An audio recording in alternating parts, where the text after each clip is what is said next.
MK Raghavan MP കൂടി ഇവിടേക്ക് എത്തുകയാണ്. MP, എങ്ങനെയാണ് ഷാഫി പറമ്പിലിന്റെ ആരോഗ്യനില? ഷാഫിക്ക് ഗുരുതരമായ പരിക്കേറ്റു എന്നാണ് അറിയാൻ കഴിഞ്ഞത്. പോലീസും CPM പ്രവർത്തകരും സംയുക്തമായിട്ടാണ് ഇന്നും ആക്രമിച്ചത്.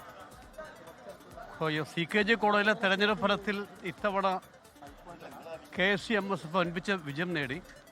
ആ വിജയം ആഹ്ലാദിക്കുന്നിടയിലാണ് അക്രമമുണ്ടായത്. അത് DYFI-SFI-കാരാണ് ആക്രമിച്ചത്. അതിനെ തുടർന്ന് പ്രതിഷേധം നടത്തിയവരാണ് ഇന്ന് വീണ്ടും ക്രൂരമായി മർദ്ദിച്ചത്. പോലീസ് ടിയർ ഗ്യാസ് പ്രയോഗിച്ചു, മർദ്ദിച്ചു.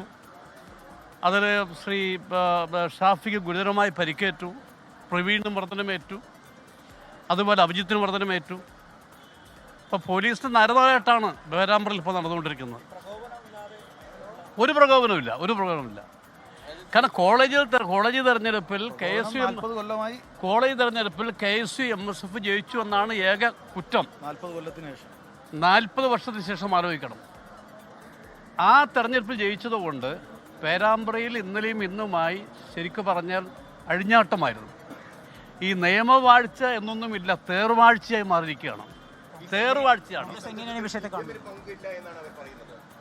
അല്ല, CPM-ന് അല്ല, എല്ലാ കാലത്തും CPM ഉപയോഗിക്കുന്ന ഭാഷ അതാണ്.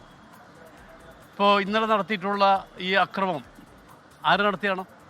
ഇന്നലെ CPM-ൻ്റെയും DYFI-യുടെയും പ്രവർത്തകരാണ് ഞങ്ങളുടെ നേതാക്കളെ ഇന്നലെ തല്ലി ചതച്ചത്. രാജൻ ഉൾപ്പെടെയുള്ള നേതാക്കളെ തല്ലി ചതച്ചു, രാകേഷ് ഉൾപ്പെടെ.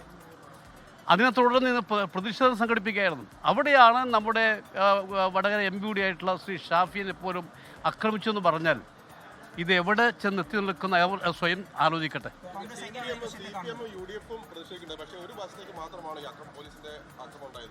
പോലീസ് ഏകപക്ഷീയമായിട്ടാണ്, പോലീസ് പേരാമ്പ്രയിൽ കാണിച്ചത് ഏകപക്ഷീയമായ നടപടിയാണ്.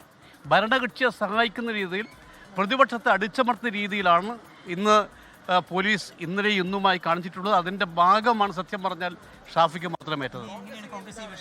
അത് ഞങ്ങൾ അതിശക്തമായി മുന്നോട്ട് പോകും.